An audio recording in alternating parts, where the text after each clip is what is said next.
오늘은 종려 주일입니다. 예수님께서 예루살렘 성에 입성하시고 나서 제일 먼저 가신 곳이 하나님의 성전입니다. 이 말은 예수님께서 하나님의 성전에 초미의 관심사가 있다라고 하는 것을 우리가 알 수 있는 구절입니다. 실제로 예수님은 성전을 굉장히 사랑하셨고 중요하게 여기셨습니다. 성경에는 예수님의 유년 시절에 대한 기록이 없습니다. 그런데 딱 한 구절이 있죠. 12살 되었을 때 유월절을 맞아서 예수님은 예수님의 부모와 함께 예루살렘에 예배를 드리러, 제사를 드리러 올라가게 됩니다. 제사를 드리고 돌아오는 길에 그만 실수해서 이 마리아와 요셉 두 부부는 예수님을 잃어버리게 됩니다. 그들은 당황해서 자신들이 왔던 길을 다시 물어가면서 2, 3일 길을 올라가게 됩니다. 친지들에게 물어보고 아는 사람들에게 물어보면서 우리 예수를 보았냐고 물어보면서 다시 예루살렘으로 올라가게 되죠. 그리고 마침내 예수님을 찾게 됩니다. 그것은 바로 하나님의 성전이었습니다. 예루살렘 성전에 예수님이 계셨던 거예요. 랍비들의 이야기를 듣기도 하고 또 랍비들과 대화를 나누시면서 그들을 깜짝 놀라기도 하시면서 하나님의 성전에 있었던 거죠. 두 부부가 마리아와 요셉이 놀란 가슴을 쓸어내리면서 예수님께 이렇게 질문을 하게 됩니다. 아들아, 왜 이렇게 했느냐? 우리가 얼마나 근심하고 걱정했는지를 아느냐? 그때 예수님께서는 마리아와 요셉에게 이렇게 말씀을 하셨습니다. 어찌하여 나를 찾으셨나이까? 내가 내 아버지 집에 있어야 될 줄을 알지 못하셨나이까? 예수님이 있어야 될 그 삶의 주소가, 예수님의 정체성이 하나님의 성전에 있었던 것을 우리가 말씀을 통해서 보게 됩니다. 예수님의 관심은 철저하게 하나님의 성전에 있었습니다. 또 하나님의 사역을 예수님이 감당하실 때 제일 먼저 하셨던 것 중에 하나는 회당에 가셔서 하나님의 율법을 받아 읽으시고 강론하신 것입니다.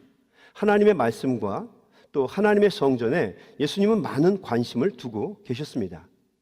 오늘 우리가 읽은 본문의 말씀에도 보면 예수님께서는 종려주일을 맞아서 이 종려주일에 제일 먼저 예루살렘 성전을 방문을 하셨어요. 예루살렘에 입성하시고 나서 제일 먼저 찾아가신 곳이 바로 하나님의 성전이었습니다. 예수님의 관심사가 성전이었다고 하는 것을 가르쳐주는 말씀입니다. 성전은 우리가 풀어서 얘기하면 거룩한 전입니다. 왜 성전이 거룩한가? 이유는 간단합니다. 하나님이 계시기 때문이에요. 거룩하신 하나님이 계시기 때문에 그 성전은 거룩한 것입니다.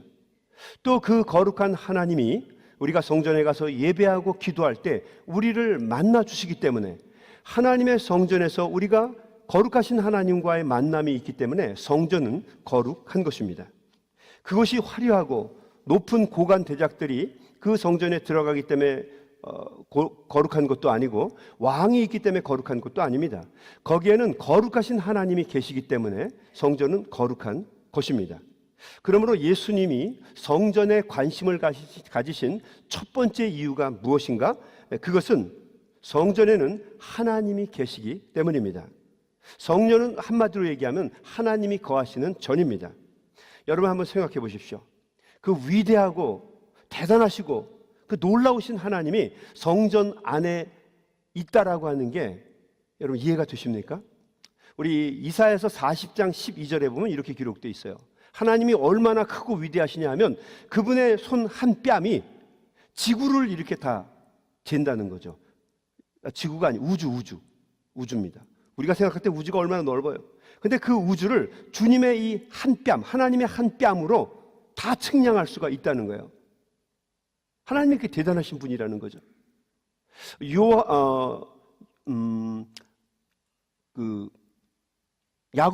죄송합니다. 말이 또 하려니까. 이사야서 66장에 보면 이렇게 구절이 되어 있어요.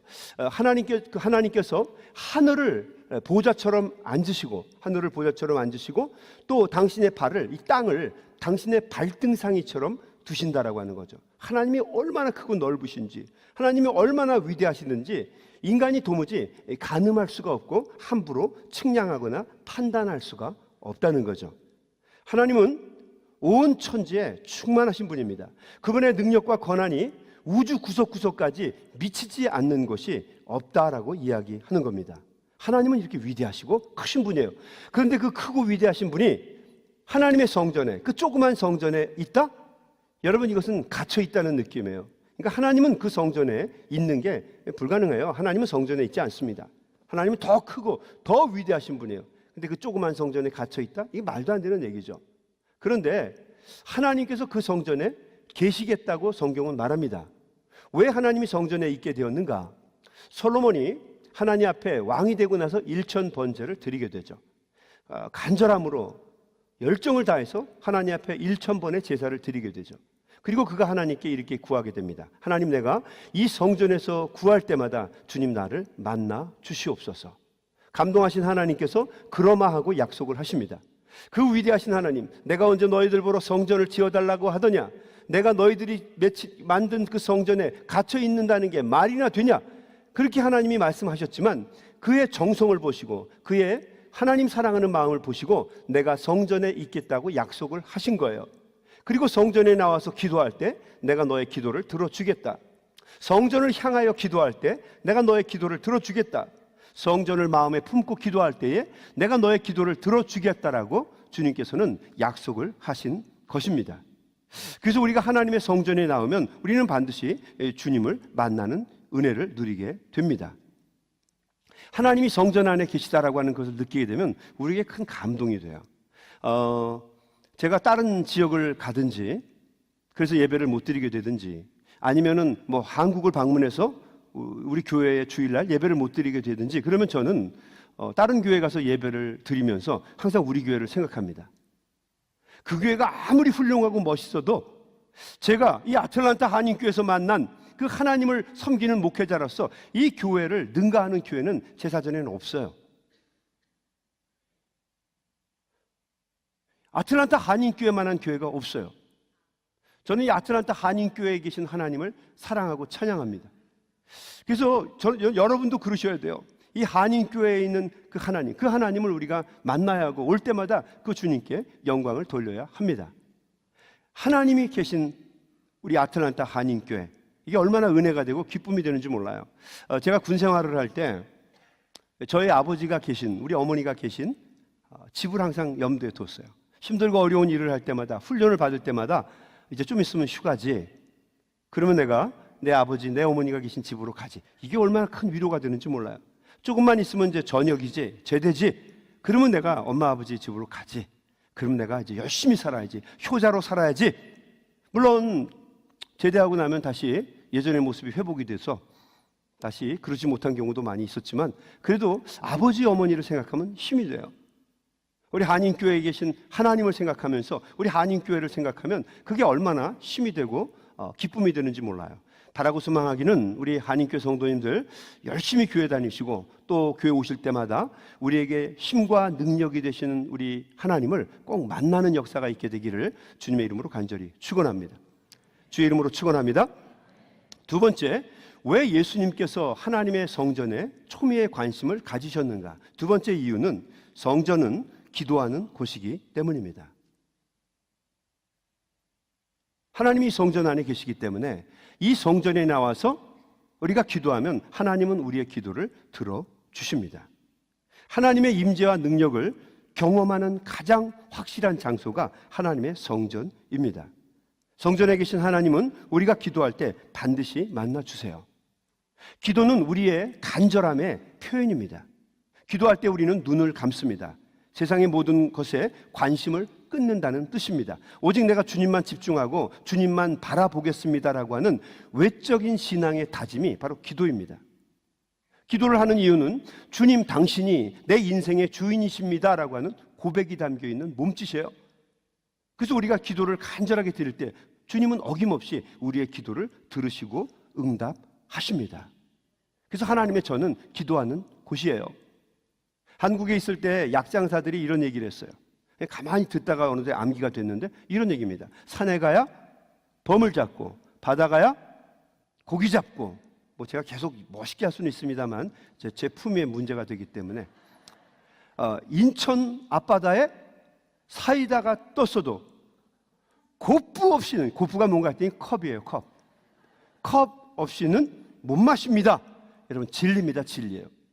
아무리 인천 앞바다에 그 사이다가 떴어도, 풍성하게 있어도 컵이 없으면 못 먹는 거예요. 아무리 하나님이 위대하시고 놀라워도 하나님의 성전에 와서 예배하고 하나님을 만나고 기도하는 노력이 없으면 여러분, 하나님의 은혜를 경험할 수가 없는 겁니다. 그래서 우리는 어김없이 하나님의 교회에 와야 하고 예배를 드려야 하고 간절한 마음으로 기도를 드려야 합니다. 기도할 때 우리는 하나님의 놀라우신 은혜와 능력을 반드시 경험하게 됩니다. 저는 아틀란타 한인교회 부임해서 3년 동안 정말 놀라우신 하나님의 은혜를 너무너무 체험을 많이 했어요. 깜짝깜짝 놀라기도 하고 전율하는 경험이 정말 많았어요. 왜 그런가? 제가 이 목회라고 하는 일을 하고 있기 때문에 저는 누구보다도 민감하게 그거를 느끼는 거예요. 이런 일이 있었습니다.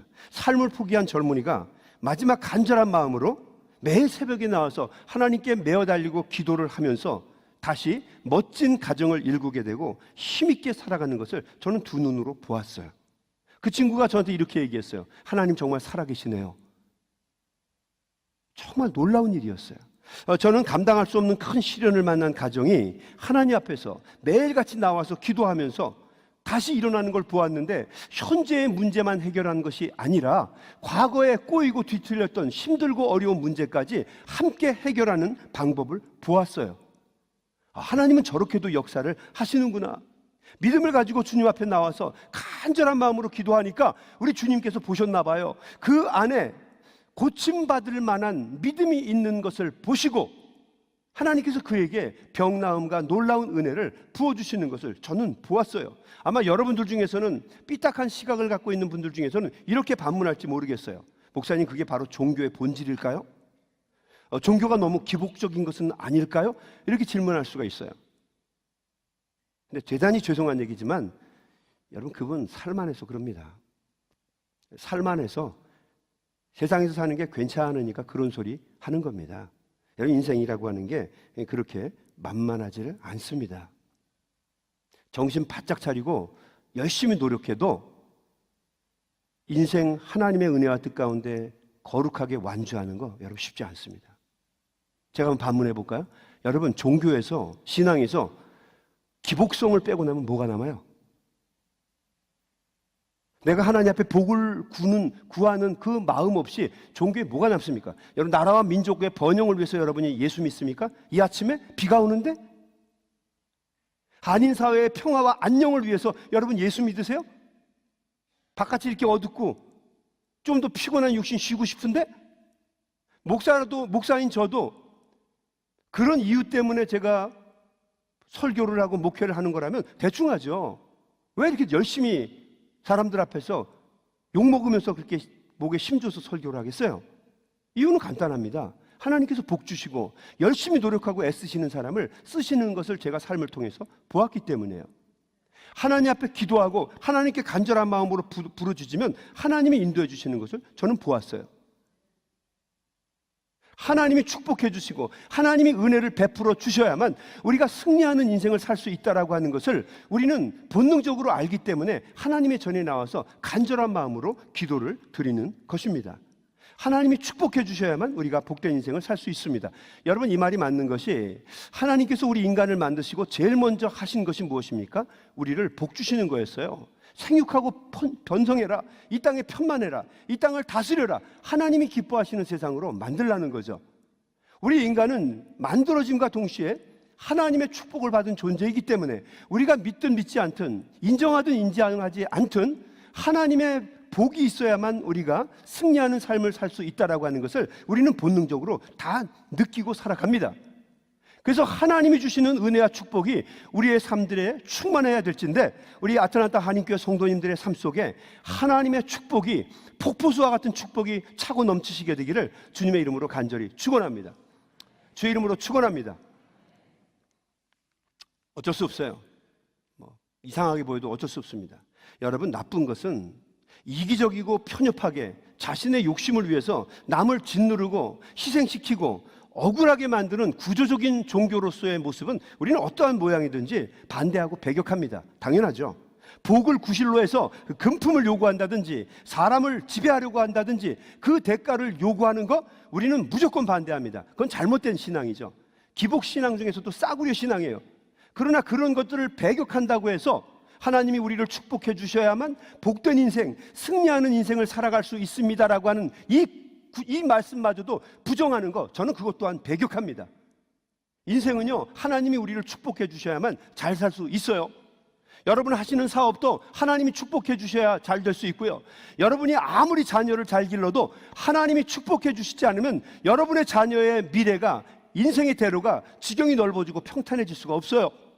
하나님의 축복이 반드시 있어야만 한다는 거죠. 여러분, 하나님의 복이 있어야만 이 땅에서와 하나님의 나라에서 승리하는 인생을 살아갈 수가 있습니다. 그것이 어떻게 주어지는가? 기도를 통해서 주어진다는 거죠. 영국의 윌리엄 템플이라고 하는 주교가 이렇게 이야기를 했습니다. 많은 사람들은 기도가 이루어지면 우연의 일치라고 말합니다. 기도와 우연의 일치를 똑같이 취급하려고 합니다. 그런데 기도를 멈추면 우연의 일치도 더 이상 일어나지 않습니다. 기도는 하나님의 보좌를 움직이는 힘입니다. 기도는 하나님으로부터 은혜와 축복을 누리게 되는 통로입니다. 여러분, 때를 얻든지 못 얻든지 하나님 앞에 늘 기도로 동행하시는 한인교회 성도님들이 다 되시기를 주님의 이름으로 간절히 축원합니다. 주의 이름으로 축원합니다. 내일 사순절 기도에 막바지입니다. 이제 본격적으로 고난주간이 시작되는데 5시 반부터 여러분 꼭 나오셔야 됩니다. 아셨죠? 거봐, 또 나오라 하니까 새벽에 이렇게 목소리가 줄어들잖아요. 열심히 나오셔야 돼요. 네, 고맙습니다. 여러분, 제가 제일 좋아하는 영화 감독은 스티븐 스필버그예요. 너무너무 저는 좋아합니다. 스필버그가 만든 영화 저는 다 좋습니다. 그분이 1959년에 영화계에 데뷔했어요. 그러니까 지금까지 40년, 정확하게 얘기하면 42년 동안 영화를 만들면서 엄청나게 좋은 영화들을 많이 만들었어요. 좋은 장르, 어떤 장르, 또 어떤 주제로 그냥 많은 영화들을 만들었습니다. 스필버그가 만든 영화 중에서 실패한 게 거의 없습니다. 얼마나 많은 영화를 만들었는지 제가 지금 얘기를 하면 여러분은 그것도 그 사람이 만든 거야?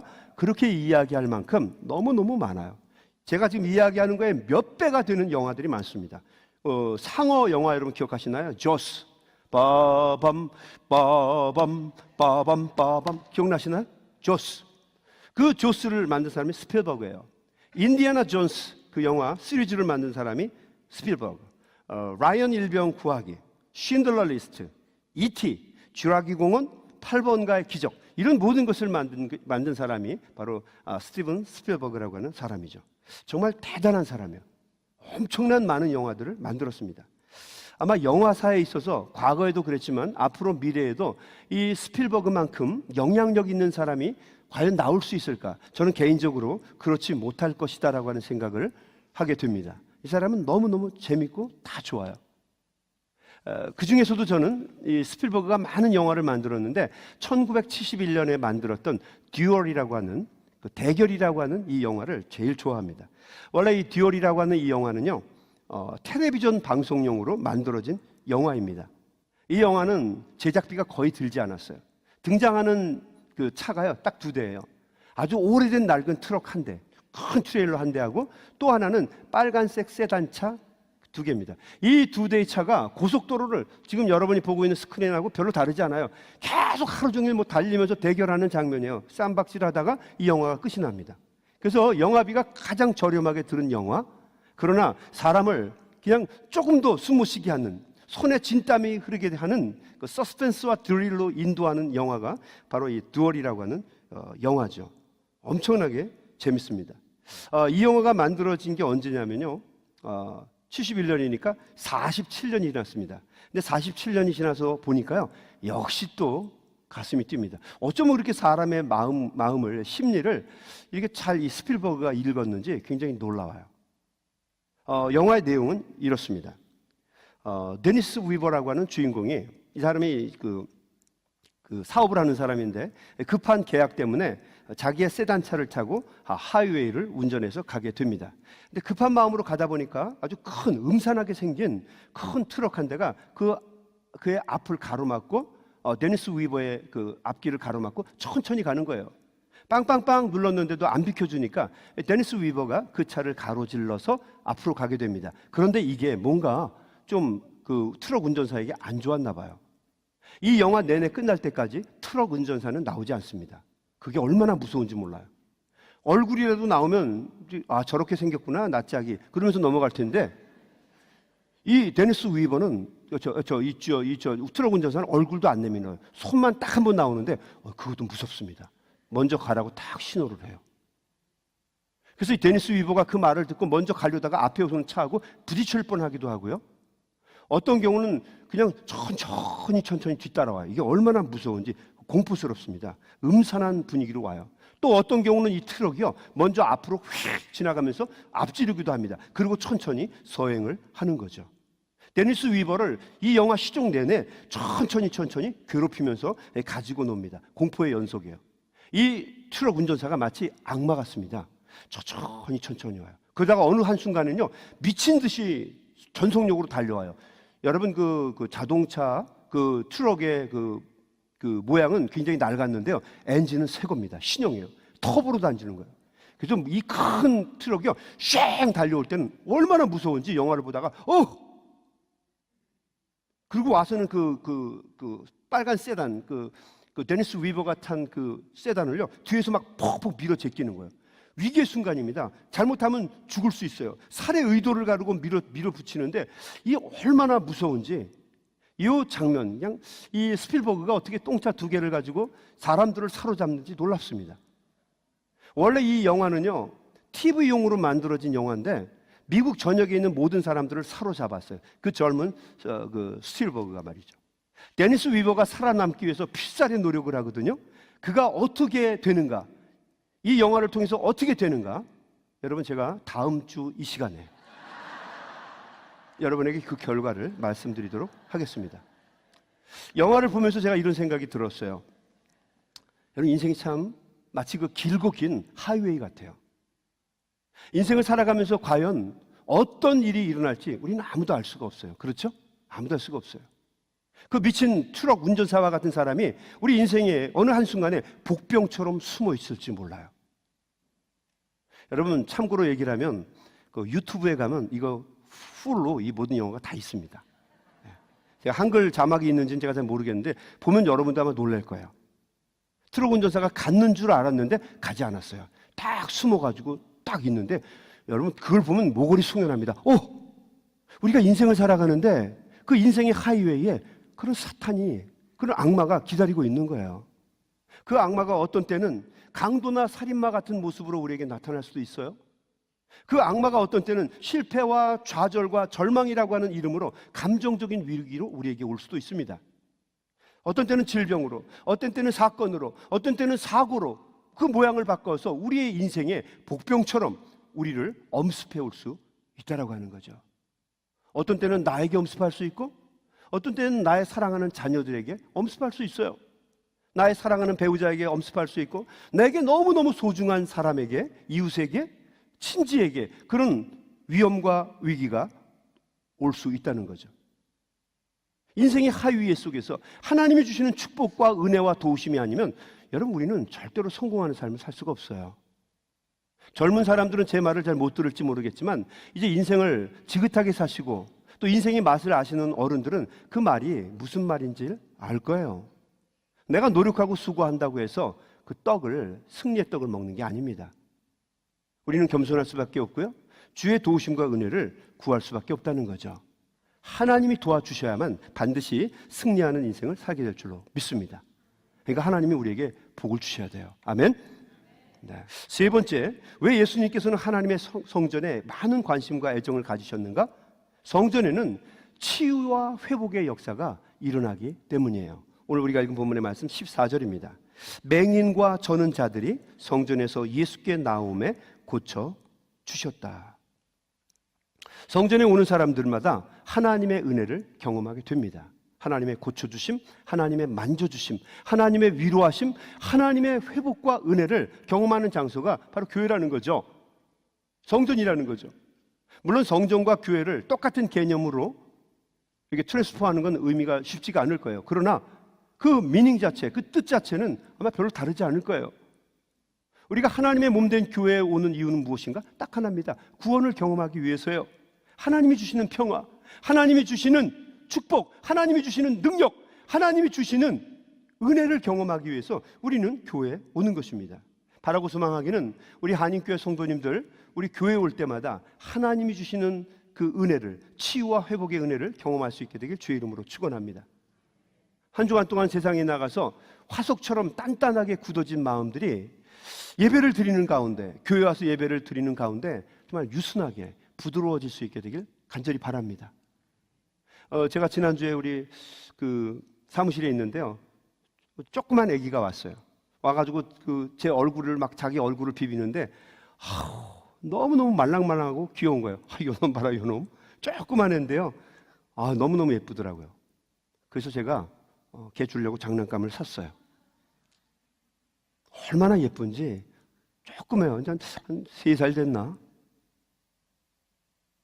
저는 우리 성도님들이 이민생활 속 살아가면서 마음에 상처받고 찢기고 마음이 화석처럼 굳어지고 돌덩이같이 된 마음이 하나님의 몸된 교회에 왔을 때 하나님의 은혜를 체험하고 또 주님이 주시는 사랑을 경험하고 유순하고 부드러워지게 되기를 간절히 소망합니다.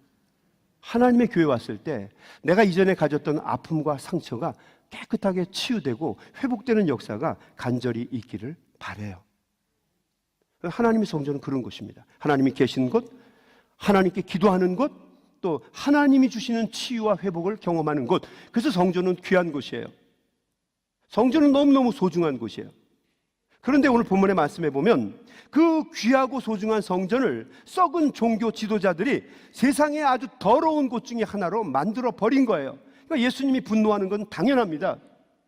예수님께서 종료주일에 예루살렘에 들어가셔서 제일 먼저 가신 것이 성전이었는데 예수님의 기대와 예수님의 소망과는 달리 하나님을 만나고 기도하고 치유와 회복을 경험해야 되는 하나님의 성전이 마치 장사치들의 소굴로 바뀌어버린 거예요.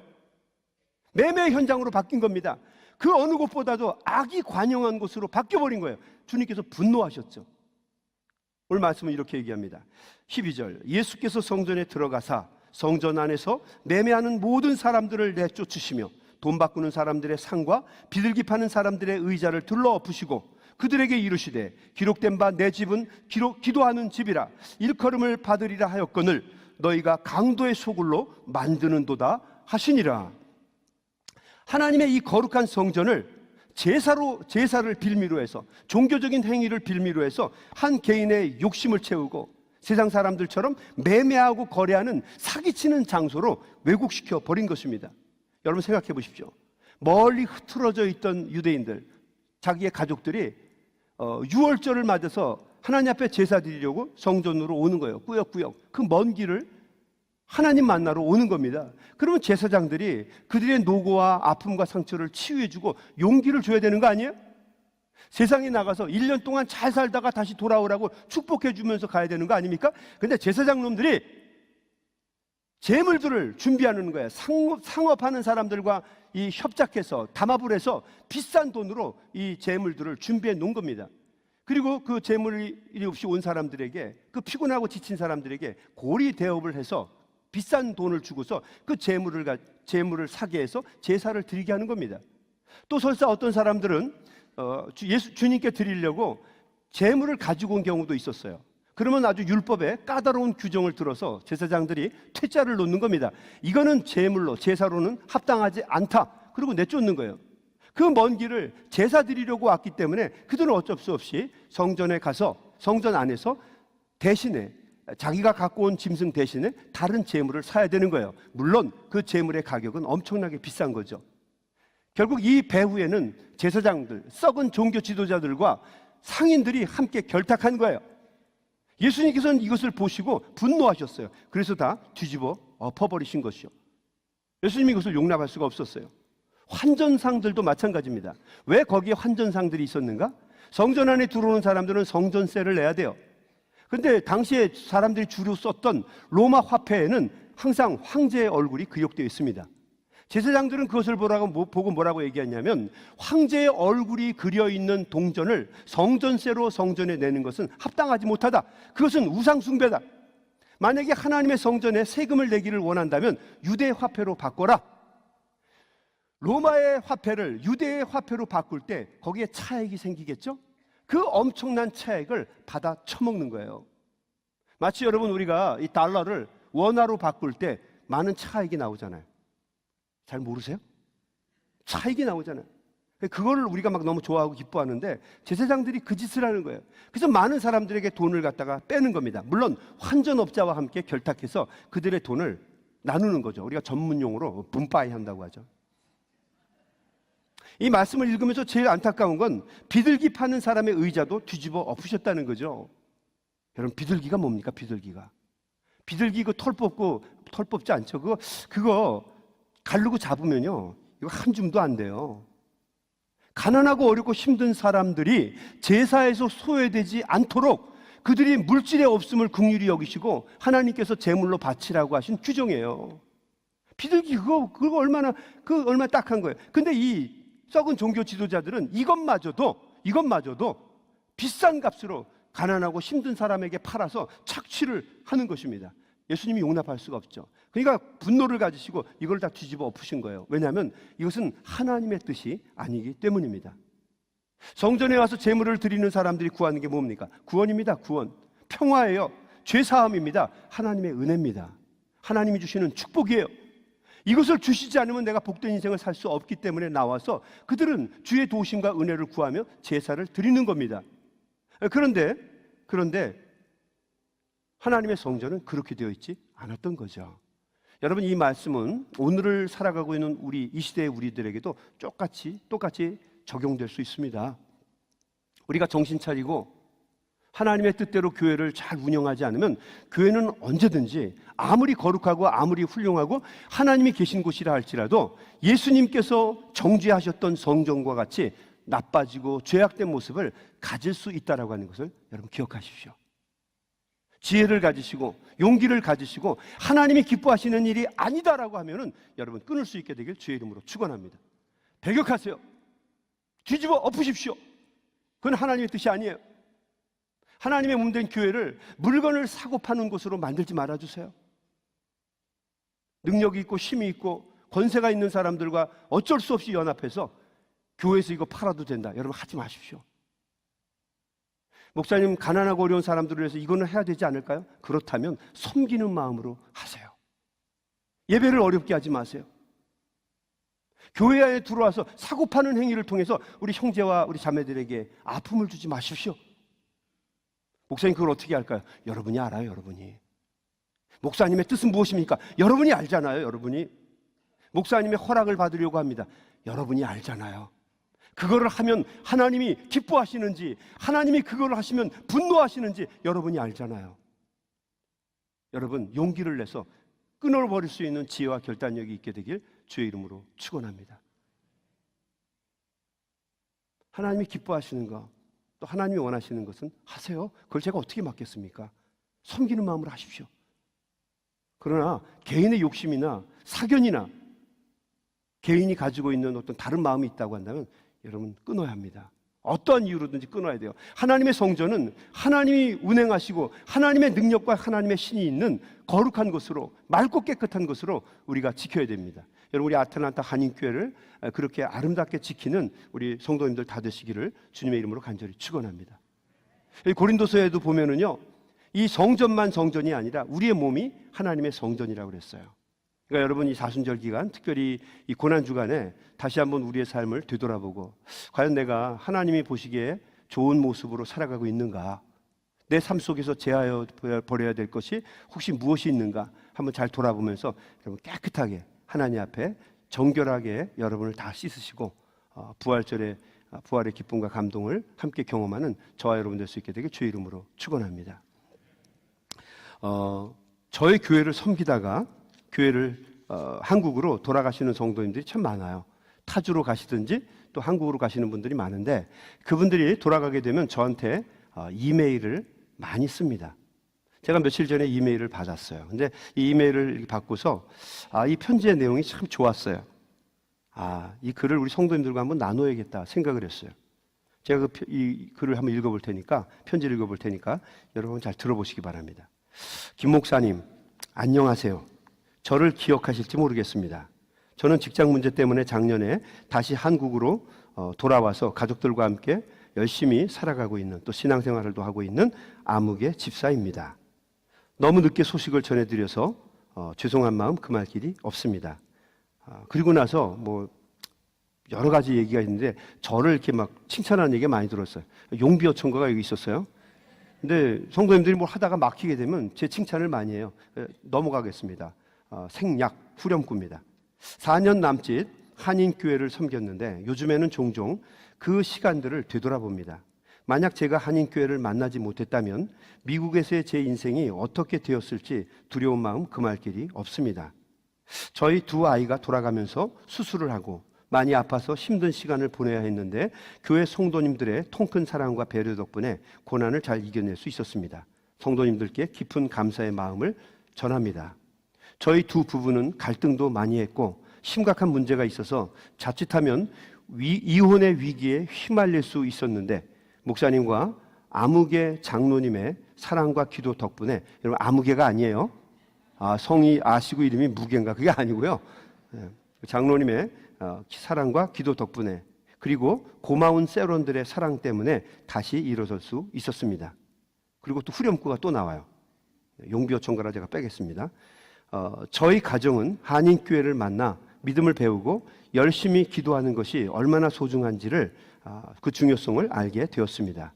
그때는 하나님이 기도를 들어주시지 않는 것 같아서 많이 낙심했는데 지금 생각해보니 이루어지지 않은 기도가 하나도 없습니다. 저희는 지금 한국 분당에서 잘 자리를 잡고 교회를 정해서 열심히 신앙생활을 하고 있지만 한인교회를 생각하면 다시 돌아가고 싶은 마음이 간절합니다. 저는 그곳의 성도님들이 한인교회가 얼마나 소중한 하나님의 성전인지를 알았으면 좋겠습니다. 여러분, 저는 이 편지에 100% 동의합니다. 한인교회를 통해서 주시는 하나님의 은혜가 아니라면, 하나님의 축복이 아니라면 여러분 우리가 어떻게 살겠어요? 뭐 여러분의 이야기를 하기에 앞서서 하나님이 주시는 은혜가, 이 한인교회를 통해서 주시는 은혜가 아니었다면 여러분 저는 이 고난과 역경에서 헤어나오지 못했을 거예요. 하나님의 은혜가 아니었다면 이 자리에 서지도 못했을 것입니다. 아마 우리 성도님들 중에서도 다 이런 고백을 하는 분들이 많이 있을 거예요. 하나님의 사랑과 은혜가 아니었다면 여러분 우리가 이 힘들고 어려운 이민의 생활 속에서 하나님이 기뻐하시는 삶을 절대로 살아갈 수가 없었을 거예요.